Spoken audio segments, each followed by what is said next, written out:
Good morning class. Today we will discuss about the motion and measurement of distance, which is your chapter number 10. Now on reopening of school, the teacher asked the student how they spent their summer vacation. Now she asked if anyone had gone out the city during the summer vacation and how they travel. Shikha said that she visited her grandparents in Hyderabad and she along with her parents went by an aeroplane. Then Rahul said that he went with his parents to the Manali and a hill station by their own car.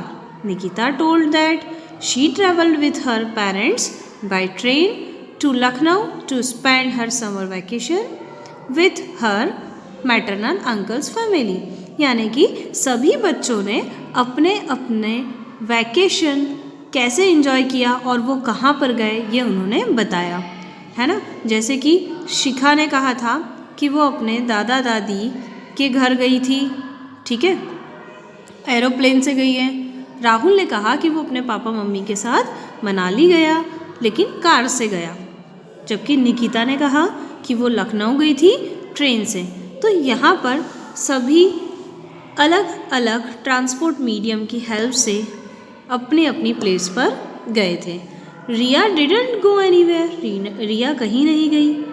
उसने अपना पूरा vacation information collect करने में लगाया। किसके बारे में? Ancient India के बारे में। Now do you know how people travel from one place to another in earlier times? तो आपको पता है कि कैसे पीपल ट्रैवल करते थे पुराने टाइम में। मतलब पुराने टाइम में यानी कि अगर हम एंशिएंट इंडिया की बात करें, बहुत पुराने समय की बात करते हैं इंडिया की, तो पहले ट्रांसपोर्ट मीडियम में क्या था? पहले अगर किसी पर्सन को एक प्लेस से दूसरी प्लेस पर जाना होता था तो वो क्या करता था? बाय वॉकिंग तो एक नेचुरल तरीका है हमारे पास, बट वो ज़्यादा लॉन्ग डिस्टेंस के लिए पॉसिबल नहीं है। तो स्टोरी ऑफ ट्रांसपोर्ट, यहाँ पर हम पहले पुरानी हिस्ट्री को देखेंगे कि हिस्ट्री में क्या होता था, ट्रांसपोर्ट मीडियम कौन कौन से थे, है ना, पीपल कैसे ट्रैवल करते थे, कैसे अपना लगेज कैरी करते थे। Now in ancient India when no means of transport were available, people traveled mainly on foot and carried luggage on their back. यानी जब कोई मीडियम नहीं था तब लोग पैदल चल के जाते थे और अपना सामान अपनी पीठ पर, सर पर रख कर जाते थे। आफ्टर डोमेस्टिकेशन ऑफ एनिमल, जैसे जैसे उन्होंने एनिमल्स को पालना शुरू कर दिया, तो human being started with animals such as horse, camel, elephant for transportation and carrying goods from one place to another. जब उन्हें एनिमल को पालना नहीं आता था तो वो खुद का ही यूज़ करते थे, खुद पैदल जाते थे और लगेज कैरी करते थे। जबकि धीरे धीरे जैसे जैसे उन्होंने एनिमल को पालना शुरू किया, एनिमल का डोमेस्टिकेशन शुरू हुआ, तो वही एनिमल वो ट्रांसपोर्ट के लिए यूज़ करते थे। एनिमल के बैक पर बैठ जाते थे और अपना सामान भी लेकर एक जगह से दूसरी जगह चले जाते थे। देन धीरे धीरे व्हील का इन्वेंशन हुआ, पहिया बनाना सीखा, ठीक है।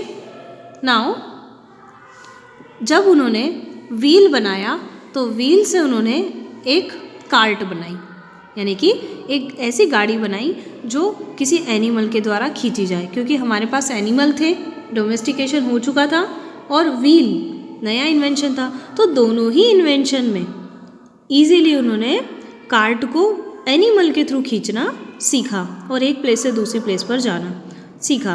Wheel is now the basis of all our vehicle, यानी जो भी व्हीकल होता था या उसका बेस क्या कहलाता था? व्हील, क्योंकि वो पूरा व्हीकल या पूरी कार्ट जो थी वो व्हील से ही चलती थी और आगे की तरफ उसको खींचने के लिए एनिमल्स होता था। जैसे अभी आपने देखा होगा bicycle, scooter, car, motor bike सभी किसके थ्रू चलते? व्हील के थ्रू। व्हील नहीं होंगे तो ये गाड़ियाँ नहीं चल पाएगी। Now the invention of steam engine introduce a new source of power. Then wheel के बाद कार्ट बनी, एनिमल कार्ट के बाद नया इन्वेंशन हुआ स्टीम इंजन। ठीक है, जो एक नया सोर्स था पावर का। Now it led to development of train and automobiles, और इंजन के कारण ही ऑटोमोबाइल्स बने। ऑटोमोबाइल्स जैसे कि आप देखते हैं आपके व्हीकल में, सभी व्हीकल में इंजन है, ट्रक है, बस है, कार है, ठीक है, और ट्रेन है। तो ये हमारा नया इन्वेंशन था। Now motor ships were used as a means of transport of water, यानी कि वाटर में भी ट्रांसपोर्ट के लिए व्हीकल बने जिसमें शिप्स थी बड़ी बड़ी।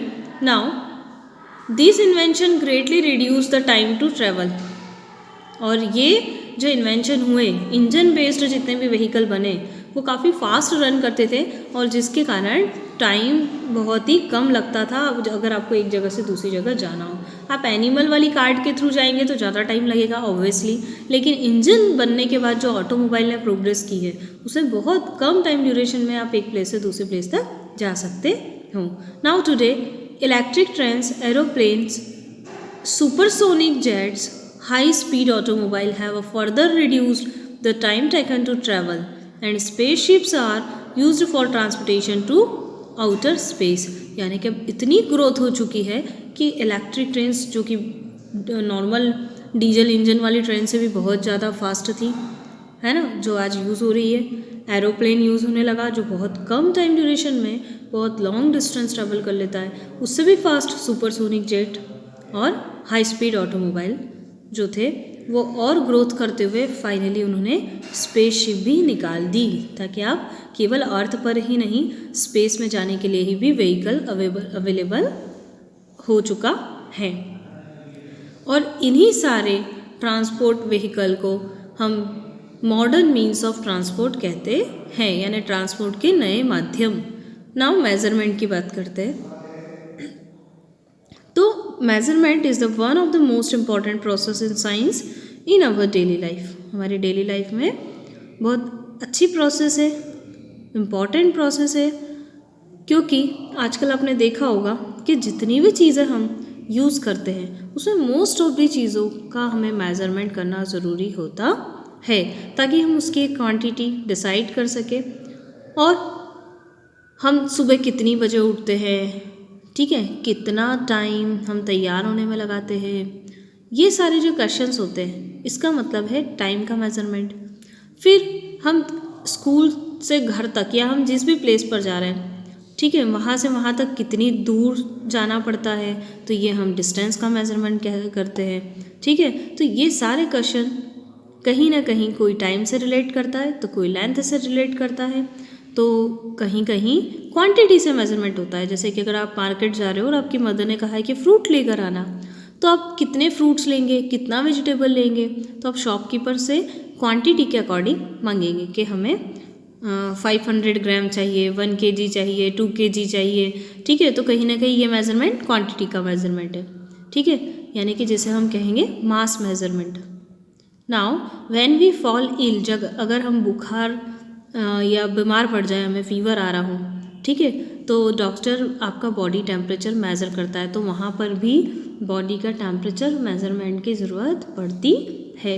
तो ऐसे कई सारे तरीके हैं जिसे आप अपने देखा होगा डेली लाइफ में मेज़रमेंट करते हैं।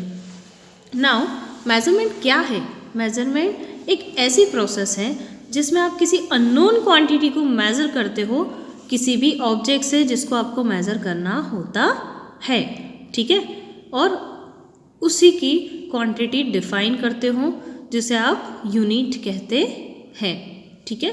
यानी कि जैसे कि आपको सब्जी तोलना है या फिर वेजी फ्रूट्स लेना है, 1 kg एप्पल लेना है, तो 1 kg एप्पल लेने के लिए आप क्या करेंगे? सबसे पहले आप एक फिक्स्ड क्वांटिटी से, आपके लिए एप्पल अननोन क्वांटिटी है, आपको नहीं पता कितना लेना है, आपको ये पता है बस कि 1 kg लेना है, पर एप्पल 1 kg में कितने आते हैं आपको नहीं पता, ठीक है। तो एप्पल आपके लिए अननोन क्वांटिटी है, लेकिन एप्पल के साथ एक साइड पर अगर आप वेट रखते हो, वेट मतलब बाट 1 किलो का, ठीक है, तो वो 1 kg क्या है, वो प्रॉपर 1 kg। आप जितनी बार भी 1 kg मेज़र करेंगे, आप हर बार उस 1 kg का वेट रखेंगे, तो वो आपकी एक फिक्स्ड क्वांटिटी है। तो कहीं ना कहीं आप एक फिक्स्ड क्वांटिटी की हेल्प से दूसरी अननोन क्वांटिटी को मेज़र करते हो, जिसे आप मेज़रमेंट कहते हो।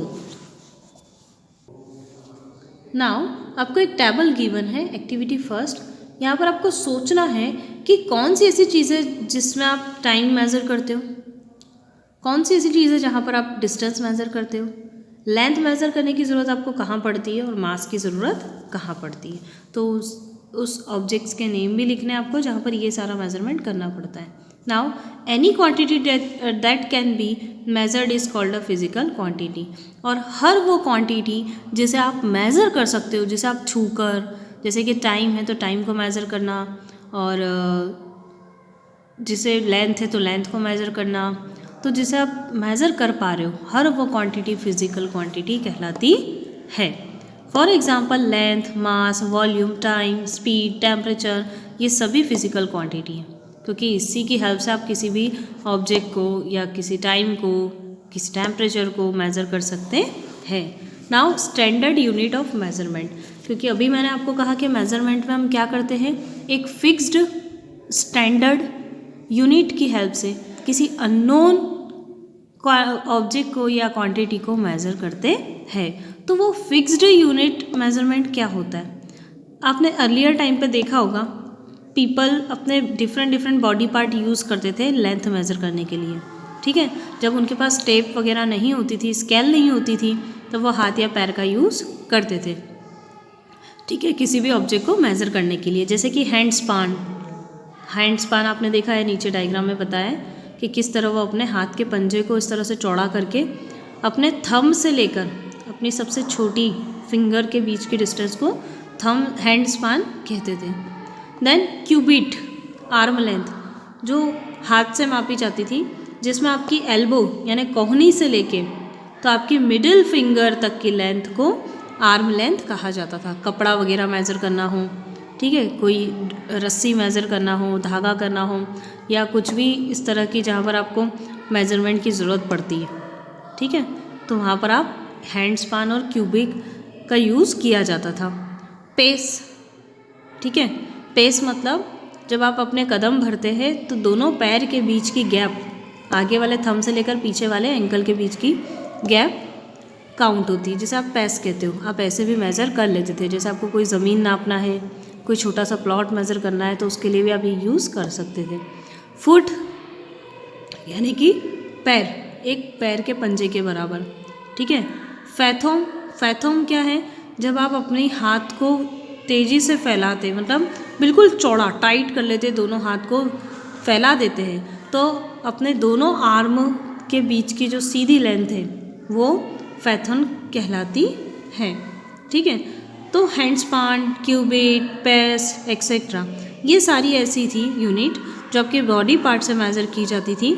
और उस टाइम पर हमारे पास एक्यूरेट मेज़रमेंट नहीं था, इसलिए हम इससे मेज़र कर लेते थे, और ये भी एक्यूरेट नहीं होता था क्योंकि हर पर्सन की पैर की साइज़ थोड़ी सी डिफरेंट होगी, ऑलमोस्ट सेम होती, बट बच्चा है तो उसका जो है हैंड स्पान छोटा होगा, क्यूबिट छोटा होगा, बड़े का क्यूबिट बड़ा होगा, और कोई फीमेल है तो उसका छोटा होगा, जेंट्स का, मेल का, जैसे ये पेस है, आर्म लेंथ है, हैंड स्पान है, तो ऐसे पर्सन टू पर्सन ये चीज़ें वेरी होती थी, जिसके कारण हम ये कह सकते हैं कि ये जो भी क्वांटिटी थी जिसे हम मेज़र करते थे, ये क्वांटिटी एक्यूरेट और रिलायबल नहीं थी। इसे आप स्टैंडर्ड यूनिट के फॉर्म में यूज़ नहीं करते थे। क्यों? क्योंकि स्टैंडर्ड यूनिट वो होती है जिसे आप हर बार भी मेज़र कर ले तो वो सेम ही आए, एक ऐसी फिक्स्ड क्वांटिटी जिसकी वैल्यू बार बार चेंज ना हो। इन सब की वैल्यू चेंज होती थी, इसलिए इन्हें स्टैंडर्ड यूनिट में नहीं रखा गया, ठीक है। Now therefore people realise the need of standard unit of measurement. तो ये चीज़ें अलग अलग होने के कारण लोगों में एक नई क्वेरी जनरेट हुई कि वो एक स्टैंडर्ड यूनिट का इन्वेंशन कर सके, एक स्टैंडर्ड यूनिट ऑफ मेज़रमेंट का इन्वेंशन करे, ठीक है। Activity 2, to show that hand span is not a reliable unit for measuring length. ये एक ऐसी एक्टिविटी है कि जिसमें आप ये पता करेंगे कि हैंड स्पान रिलायबल क्यों नहीं था, क्यों हमें नई यूनिट की ज़रूरत पड़ी। तो देखो, जब आप अपने थंब टिप से आपकी लिटिल फिंगर के बीच के डिस्टेंस को मेज़र करते जाएंगे, क्योंकि यही हैंड स्पान कहलाता है। तो टेबल के एक कॉर्नर से इस तरह से स्टार्ट करिए मेज़र करना। तो टोटल कितने होंगे, तो सपोज़ कर लीजिए कि 8 हैंड स्पान के बराबर टेबल की लेंथ है, ठीक है। लेकिन अगर आप किसी और पर्सन से, अपने भाई या बहन से इसी एक्टिविटी को करने को कीजिए, तो हो सकता है कि आपके हैंड स्पान से 8 टाइम्स टेबल की लेंथ कैलकुलेट हो जाएगी। लेकिन आपका अगर भाई है, बड़ा भाई है, तो उसके तो सिर्फ 6 या 7 हैंड स्पान में ही टेबल की लेंथ मेज़र हो जाएगी। और छोटे भाई बहन हैं, उनसे मेज़र करो तो हो सकता है 10 हैंड स्पान में उसकी लेंथ मेज़र हो। तो इस तरीके से person to person hand span की वैल्यू अलग आती है, जिससे हमें ये देखने को मिलता है कि हैंड स्पान एक एक्यूरेट मेज़रमेंट के लिए रिलायबल नहीं है। नाउ स्टैंडर्ड यूनिट की फाइनली हमें ज़रूरत है। तो standard unit of measurement are the unit that have a fixed quantity, therefore do not vary from person to person and place to place। मतलब एक ऐसी क्वांटिटी जो प्लेस टू प्लेस चेंज नहीं हो, कि अगर यहाँ एक जगह मेज़र की और उसी चीज़ को उठाकर दूसरी जगह मेज़र किया जा रहा है तो उसकी वैल्यू चेंज हो, ऐसा भी नहीं होना चाहिए। और पर्सन टू पर्सन, जैसे अभी आपने हैंड स्पान का केस देखा, इस तरीके से पर्सन टू पर्सन भी चेंज नहीं होनी चाहिए। ईच और एवरी कंडीशन, उसकी वैल्यू हर जगह सेम होनी चाहिए, उसे हम स्टैंडर्ड क्वांटिटी कहते हैं, ठीक है। जैसे कि a copy of a standard metre and standard kilogram weight are kept at the national physics laboratory in a New Delhi. अब आप पूरे मार्केट में जहाँ भी 1 kg वेट या बाट को देखते हैं तो हर जगह वो सेम आएगा। क्यों? क्योंकि उसका जो प्रोडक्शन होता है उस वेट का, उसकी जो क्वांटिटी है कि वो कितने आयरन से मिलकर बनाना है उसे, वो फिक्स्ड हो चुका है। जो कि कहाँ से फिक्स्ड हो चुका है? आपकी नेशनल फिजिकल लेबोरेटरी से, जो कि न्यू दिल्ली में है। वहीं से 1 kg वेट कितना होगा और 1 मीटर लेंथ कितनी होगी वो डिफाइन हो चुका है। और वही वैल्यू पूरे कंट्री में, इवन इंटरनेशनल लेवल पर भी मेज़र होती है ना। ये कहीं भी चेंज नहीं होगी। जैसे 1 मीटर की रॉड है और 1 किलोग्राम वेट है, जिसको आप मार्केट में यूज़ करते हो, तो आप कई सारे जगह पर आपने ये चीज़ें देखी होगी, पर हर जगह पर आपने जब भी मेज़र किया होगा तो ये सारी हमेशा ही आपस में सेम ही रहे होंगे। जहाँ आप 1 मीटर किसी एक शॉप पर मेज़र कर रहे हो, तो अगली शॉप पर अगर 1 मीटर मेज़रमेंट से कोई कपड़ा लेते हो तो वो हमेशा सेम ही मिलेगा। वेट की बात करते हैं तो वेट भी जहाँ जहाँ भी ग्रॉसरी आइटम्स है, जहाँ मेज़रमेंट की ज़रूरत पड़ती है वेट मेज़रमेंट की, उन सभी के पास सेम वेट यानी 1 kg वेट हर जगह सेम ही मिलेगा। और ये स्टैंडर्ड कहाँ से मेंटेन किया गया है? नेशनल फिजिकल लेबोरेटरी से, जो कि न्यू दिल्ली में। नाउ ऐसा unit of physical quantity, physical quantity के ऐसा यूनिट देखेंगे। इन 1916 scientist adopted uniform and convenient common sets of standard unit for measurement of physical quantity. यानी कि हमने देखा कि हमें मेजरमेंट की ज़रूरत पड़ती है टाइम मेज़र करने के लिए, वेट मेज़र करने के लिए, लेंथ मेज़र करने के लिए, टेम्परेचर मेज़र करने के लिए। तो हमने सभी के मेज़रमेंट के लिए एक स्टैंडर्ड यूनिट डिफ़ाइन कर ली है, ठीक है। जैसे अभी हमने स्टैंडर्ड यूनिट देखी ना लेंथ के लिए, वैसे ही हमने सभी टाइप के मेज़रमेंट के लिए एक स्टैंडर्ड यूनिट डिफ़ाइन कर ली है, ताकि जिस भी फिजिकल क्वांटिटी को जिस कैटेगरी के अंदर मेज़र करना है, उस कैटेगरी की हमारे पास पहले से एक स्टैंडर्ड यूनिट हो। उस स्टैंडर्ड यूनिट को हम कहते हैं इंटरनेशनल सिस्टम ऑफ यूनिट्स, है ना। यानी कि वो यूनिट की एक ऐसी सिस्टम है जो इंटरनेशनल लेवल पर यूज़ होती है। यानी कि जो आप इंडिया में मेज़र कर रहे हो वो आप किसी और भी कंट्री में जाकर मेज़र करोगे तो वो इक्वल ही होगा। यानी इंटरनेशनल लेवल पे ये जो स्टैंडर्ड यूनिट्स हैं ये वर्क करती है, ठीक है। यानी आपने अगर 1 मीटर क्लॉथ लिया है तो आप किसी और कंट्री में जाके मेज़र करेंगे तो वहाँ पर 1 मीटर इंडिया के 1 मीटर के बराबर ही होगा। यानी इंटरनेशनल लेवल पे ये वैल्यू फिक्स हो चुकी है, जिसे आप एसआई यूनिट भी कहते हैं। एसआई यूनिट जो पूरी कंट्रीज़ में यूज़ होती है, पूरे वर्ल्ड में यूज़ होती है। फॉर एग्जांपल लेंथ की एसआई यूनिट है मीटर, तो जो भी मीटर आप यहाँ मेज़र करेंगे मीटर में, वो दूसरी कंट्री भी इक्वल उसी क्वांटिटी में करेगी। Now SI unit of time, तो जैसे आप टाइम को मेज़र करते हैं सेकंड में, तो जितनी भी कंट्रीज़ हैं वहाँ पर भी स्टैंडर्ड यूनिट सेकंड ही है। ऐसा यूनिट ऑफ मास तो किलोग्राम, ठीक है। और ऐसा यूनिट ऑफ टेम्परेचर यानी कि केल्विन। ऐसा यूनिट का एक और फ़ायदा है, जब किसी एक कंट्री से दूसरी कंट्री में माल सप्लाई होता है तो अगर ये वैल्यू कॉमन नहीं होती, ऐसा यूनिट नहीं होती, तो क्या होता, वो कंट्री अपनी स्टैंडर्ड वैल्यू कुछ और मान चुकी होती और हमारी कंट्री अपनी स्टैंडर्ड वैल्यू कुछ और मान चुकी होती, ठीक है। हो सकता है कि हम जो 1 kg मसाले स्पाइसेस सप्लाई कर रहे हैं वो उनकी स्टैंडर्ड क्वांटिटी के अंदर 800 ग्राम के बराबर ही हो, ठीक है। तो ऐसे केस में लॉस किसे होगा, हमें होगा। तो ऐसे हर कंट्री को अपना माल एक देश से दूसरे देश तक सप्लाई करने के लिए स्टैंडर्ड यूनिट की ज़रूरत होती है, और ऐसी स्टैंडर्ड यूनिट जो दोनों कंट्री यूज़ करे और दोनों के लिए बराबर हो, तभी वो किसी के लिए भी लॉस नहीं क्रिएट करेगा।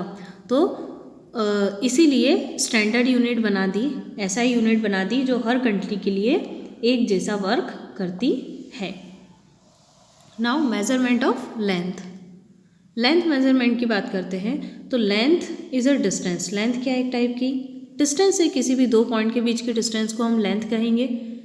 Width, breadth, depth, thickness, distance, height, ये सभी लेंथ ही कहलाते हैं। अगर आप किसी ऑब्जेक्ट की विड्थ मेज़र करेंगे तो भी वो एक पॉइंट से दूसरे पॉइंट के बीच की डिस्टेंस है।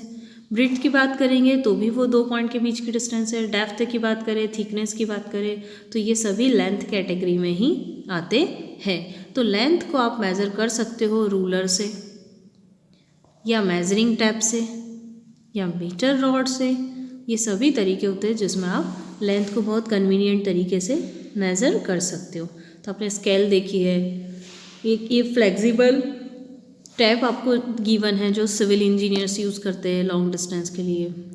ये मेजरिंग टैप होती है जो टेलर्स वगैरह यूज़ करते हैं, ठीक है। उसके अलावा मीटर रॉड भी होती है ना, मेटल की बनी हुई, जो 1 मीटर के इक्वल आती है बनी हुई, तो जिसको आप आसानी से कोई भी कपड़ा बेचने वाले और ये लोग आसानी से मेज़र करके दे देते हैं। अब अगर आपको बहुत छोटी क्वांटिटी मेज़र करनी है, ये तो सारी बड़ी बड़ी क्वांटिटी के लिए, अगर आपको छोटी क्वांटिटी यानी कि मान लो पेंसिल की साइज़ या नोटबुक की साइज़ मेज़र करनी है ना, या बोल सकते हैं कि ऐसी साइज़ जो 1 मीटर से भी कम हो, ऐसी साइज़ मेज़र करनी है, तो उसके लिए भी हमने छोटी यूनिट बनाई है। फॉर एग्ज़ाम्पल उसकी छोटी यूनिट होगी सेंटीमीटर। तो 1 मीटर में कितने सेंटीमीटर होते हैं, 100 सेंटीमीटर। कोई ऑब्जेक्ट इतनी छोटी है जो 1 मीटर से भी छोटी आ रही है, तो फिर आप उसके लिए कौन सी यूनिट यूज़ करेंगे, सेंटीमीटर। जैसे थिकनेस ऑफ थिन वायर जो कि बहुत छोटी होती है ना, इवन वो सेंटीमीटर से भी छोटी होती है, तो फिर आप उसके लिए कौन सी यूनिट यूज़ करेंगे, मिलीमीटर्स, ठीक है। यानी कि 1 सेंटीमीटर में कितने मिलीमीटर्स होते हैं, 10 मिलीमीटर्स। और 1 मीटर में कितने मिलीमीटर्स होते हैं, तो 1000 मिलीमीटर्स। यानी कि 1 मीटर से कम लेंथ हो तो आप सेंटीमीटर यूज़ करें, और ऐसी क्वांटिटी हो जो बहुत बहुत छोटी हो तो फिर वहाँ आपको मिलीमीटर यूज़ करना है। और कन्वर्जन आपको बताया है कि 1 मीटर में कितने सेंटीमीटर होते हैं, तो 100। 1 सेंटीमीटर में कितने mm होते हैं, तो 10। और 1 मीटर में कितने mm होते हैं, तो 1000, ठीक है। और ये तो मीटर से छोटी क्वांटिटी के लिए, सेंटीमीटर और मिलीमीटर।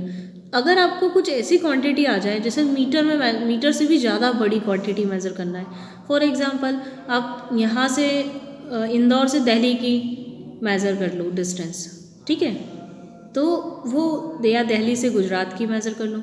तो इस तरीके से जब आप बहुत लॉन्ग डिस्टेंस मेज़र करते हो तो क्या मीटर में काउंट करना कन्वीनियंट है, दैट इज़ इम्पॉसिबल, क्योंकि मीटर में उसकी क्वांटिटी बहुत बड़ी लिखी जाएगी, ठीक है। तो हम चाहते हैं कि वो शॉर्ट रहे और कन्वीनियंट रहे मेज़र करना, तो वहाँ पर हम लॉन्ग डिस्टेंस के लिए किलोमीटर यूज़ करते हैं। यानी मीटर आपकी स्टैंडर्ड क्वांटिटी है, बट अगर कोई चीज़ बहुत छोटी हो तो आप सेंटीमीटर और मिलीमीटर का यूज़ करना, और अगर कोई इतनी बड़ी हो कि मीटर के लिए कन्वीनियंट नहीं है तो फिर आप उसके लिए किलोमीटर यूज़ करते हो, क्योंकि 1 किलोमीटर में कितने मीटर होते हैं? 1000 मीटर। ठीक है। Now do you know very large distance, बहुत लंबी दूरी अगर मेज़र करनी हो, ठीक है, जैसे स्टार्स के बीच की डिस्टेंस मेज़र करना हो तो उसे हम लाइट ईयर में मेज़र करते हैं, नॉट इन किलोमीटर्स। अब जैसे मैंने आपको 2 सिटी की बात बताई तो मैंने इजीली किलोमीटर में काउंट कर लिया, लेकिन स्टार्स और ये प्लैनेट्स वगैरह काफ़ी दूर होते हैं एक दूसरे से, जहाँ पर किलोमीटर भी फेल हो जाता है, किलोमीटर भी छोटा पड़ जाता है, तो वहाँ पर आप लाइट ईयर नाम की यूनिट यूज़ करते हो। अब लाइट ईयर क्या है? तो लाइट ईयर होता है आपका 1 लाइट ईयर इक्वल टू 946 और 10 टू द पावर 9, यहाँ पर ज़ीरोस काउंट कर लेंगे हम, 3 और 3 6, 9, 12 और 30, 10 टू द पावर 30 मीटर के बराबर होता है। और अगर किलोमीटर में मेज़र करते हो तो 1 light year equal to 946 10 to the power 11 metre के बराबर होता है। तो ये एस्ट्रोनॉमी में यूज़ किया जाता है, जहाँ पर स्पेस में लॉन्ग डिस्टेंस मेज़र करनी हो, जहाँ किलोमीटर भी काम ना आए, वहाँ लाइट ईयर यूज़ किया जाता है। तो आपका वर्क है सारे मेज़रमेंट, लेंथ मेज़रमेंट की यूनिट को लर्न करना, देन एसआई यूनिट, सबसे पहले आप एसआई यूनिट लर्न कीजिए कि किस क्वांटिटी के लिए कौन सी एसआई यूनिट यूज़ होती है। Okay, thank you.